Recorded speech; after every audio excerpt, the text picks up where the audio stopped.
Hello and welcome to What the Hey. Thank you for joining me to learn the answer to a question that I received. And when I go to my notebook of knowledge, I see that the question is written as, who the hey was Louis Anderson? And this question comes from Brandon Crusoe, so hello to you, and thank you very much for the question. So in terms of a very basic answer to this question, if you're someone who's looking for a comedian who used their physical appearance, childhood experiences, as well as chill personality to fuel their routines and network appearances, Louis Anderson was a guy who did so. So first I wanted to go over some background, like life information about Louis Anderson before kind of explaining his impact, just so you know a little bit more about the guy. So once again, who we're talking about today is Louis Anderson, full name Louis Perry Anderson, so he's got a middle name in there, and he was born on March 24th of 1953 in St. Paul, Minnesota. In regard to his family, because that's pretty important to his overall career, his father was also named Louis, and then his mother was named Aura, and he was like one out of 16 total children. There was 11 that survived, but either way, really big family. In regard to some other minor background details about Louis Anderson, he attended Johnson Senior High in St. Paul, so he stayed in Minnesota for quite a while. And before he got into his main career, which I'll talk about in a second, one of the cool things that he did for a little bit was he worked as a counselor at like a home for abused children, which I think makes sense because he grew up in a really big family, so he had a lot of experience with hanging out and socializing with children. But the main thing that a lot of people know Louis Anderson for is his comedy career that essentially started around 1984.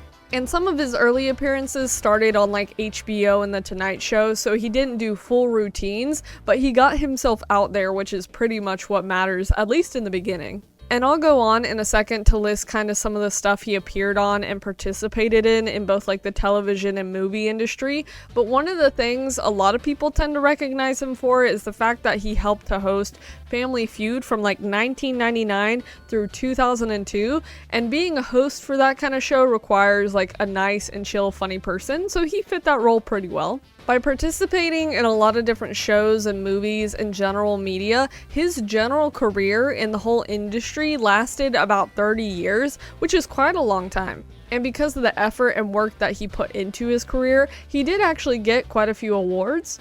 I think for the list of awards, it was 3 humanities prizes. He got a Genesis Award, 2 Emmy Awards, as well as a Primetime Emmy Award for Outstanding Supporting Actor. Which getting an award for being a supporting actor makes a lot of sense because Louis Anderson didn't necessarily get a lot of major roles, but he appeared in quite a lot. Speaking of which, I will now go into a long list of things that he appeared in. Funny You Should Ask, Celebrity Family Feud, Baskets, Splash, Tom Goes to the Mayor, 2006 World Series of Poker, To Tell the Truth, Weakest Link, Scrubs, Grace Under Fire, Touched by an Angel, Chicago Hope, The Jim Henson Hour, The Wrong Guys, Coming to America, Perfect Strangers, and Ferris Bueller's Day Off. Not only did Louis Anderson appear in a bunch of different shows, he had a few of his own shows. You have examples like Louis Anderson, Big Baby Boomer, Life with Louis, and The Louis Show for CBS. Additionally, on top of this, because of his career and general experiences in life, he wrote a few books. Dear Dad, Letters from an Adult Child, Goodbye Jumbo, Hello Cruel World, The F Word, How to Survive Your Family, Hey Mom, Stories for My Mother, but you can read them too. I did briefly want to mention a few things that were still important to his life but not necessarily related to his acting career.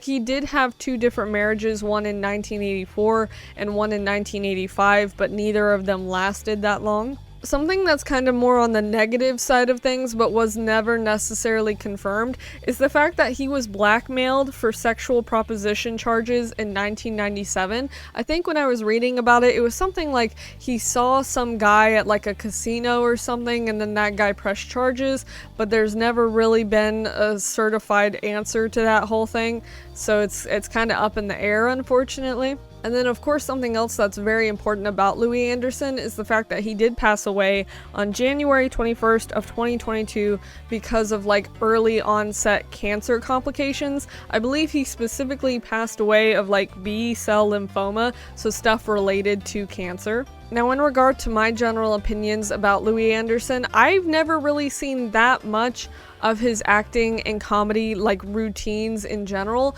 I feel like his stuff was before I became like sentient. I do recognize him and stuff, and like the name is very prevalent, and like I hear people reference him all the time.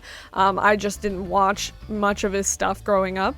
However, the stuff that I have seen and the things I've heard from other people, basically everyone kind of acknowledges the fact that he was like an old-fashioned, kind of like heartwarming, just genuine comedian who never really did routines to kind of bash other people. It was just kind of like fun and like nice comedy. I think one of his own descriptions for his work was that it was like nothing hateful towards anyone. Like he might have made jokes at his own expense, but he never really wanted to make fun of anyone else, which I think is very interesting because a lot of like stand-up comedians and comedians today rely on kind of making fun of like certain groups or certain people. So when you have someone who doesn't do that, it's very unique at least. One of the routines that I thought was funny while I was doing research for this and everything was a story where he was talking about one of his brothers who was like stealing something, and police came to his family's house and they were like searching for his brother, and his brother was hiding in some kind of cabinet and he escaped before the policeman could find him. And he was also talking about his mother, who was also like a very big influence on his life and was like known for being very nice and everything. So a lot of the stories and everything that he told was from like his own personal experiences, which one is super cool. But two, most of his stuff from what I've seen is just like genuine like fun comedy that you're like, oh, that's actually nice, like that's funny, like haha funny. And with videos that I do like this, I always try to link the information and research that I found in the description, so if you want to learn more about him specifically, you can. On top of that, I'll probably try to find links to routines and stuff like uploaded onto YouTube and other websites, and I'll also probably try to find some to like his books that he did. So if you actually want to watch and read things that he did, that should be in the description for you. But I believe that is the basic answer to the question, so thank you very much for watching. Bye!